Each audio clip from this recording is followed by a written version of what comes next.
Chapitre 31. Ah, ce grand-père! Mon grand-père commence à me fatiguer. J'ai beau le lui proposer, il refuse de vivre avec nous. Pourtant, il serait beaucoup mieux ici que tout seul dans son petit appartement. Tu sais, c'est difficile pour une personne âgée d'abandonner sa maison, même si on a du mal à vivre seul.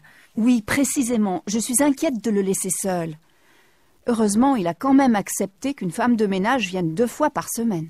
Franchement, je ne sais pas ce que je ferais quand je serai vieille. Malgré l'âge, on garde le même caractère. Ton grand-père a toujours été farouchement indépendant, alors que toi, tu aimes bien avoir tout ton monde autour de toi, non? Je comprends bien, mais il a beau être indépendant, il faut bien qu'il mange correctement, qu'il puisse appeler s'il y a un problème, quitte à perdre un peu d'indépendance. Ce serait rassurant, non? Rassurant pour qui? Pour toi, peut-être plus que pour lui? Facile à dire. Tu laisserais, toi, un vieux monsieur de 90 ans, tout seul, alors qu'il peut tomber la nuit et rester par terre? Je te comprends. Moi, je vois surtout le caractère, alors que toi, tu vois plutôt l'aspect pratique.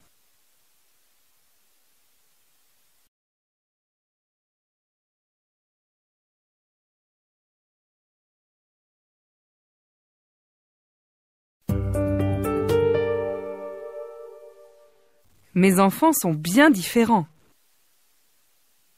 Jérôme est bien différent de sa sœur. Il est très actif, très dynamique, alors qu'Anaïs est plutôt studieuse, réfléchie. Même si elle est capable de prendre des initiatives, elle y réfléchira à 2 fois. Par contre, Jérôme est très impulsif. Un peu trop, parfois. C'est amusant à quel point les enfants peuvent être différents. Clément et Quentin ont beau être jumeaux, eux aussi sont très différents de tempérament. Clément a toujours été très ordonné, presque maniaque, tu vois, tandis que Quentin...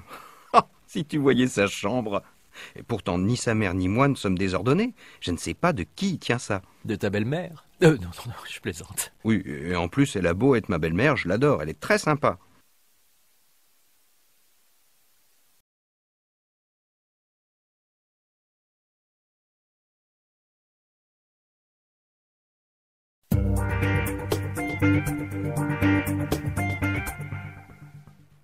Chapitre 32.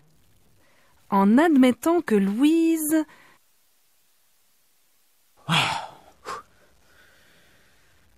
Aujourd'hui, je prends mon courage à 2 mains. Et j'invite Louise à dîner. Bon, à condition que je la rencontre à la BU, bien sûr. C'est pas trop tôt. Au cas où elle ne serait pas à la BU, tu pourrais l'appeler sur son mobile. Oui, en admettant qu'elle réponde.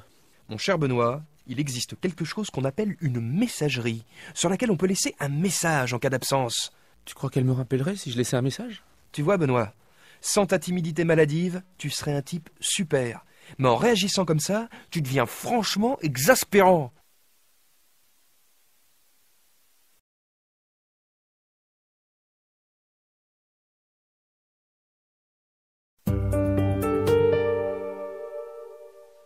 Si jamais Benoît appelait... Je laisse mon mobile allumé au cas où Benoît appellerait. Parfois, je me demande s'il t'appellera un jour. À moins que son copain Philippe ne lui compose le numéro. Ou à moins que je ne l'invite moi-même. Je commence à en avoir assez d'attendre. En ne faisant rien, on n'arrive à rien. Je te prends au mot. Et si tu l'appelais maintenant? Sauf si, bien sûr, tu n'as pas envie de le voir. Après tout, on peut très bien vivre seul, sans amour, sans rendez-vous, sans émotion. Oh, arrête, sinon je vais exploser.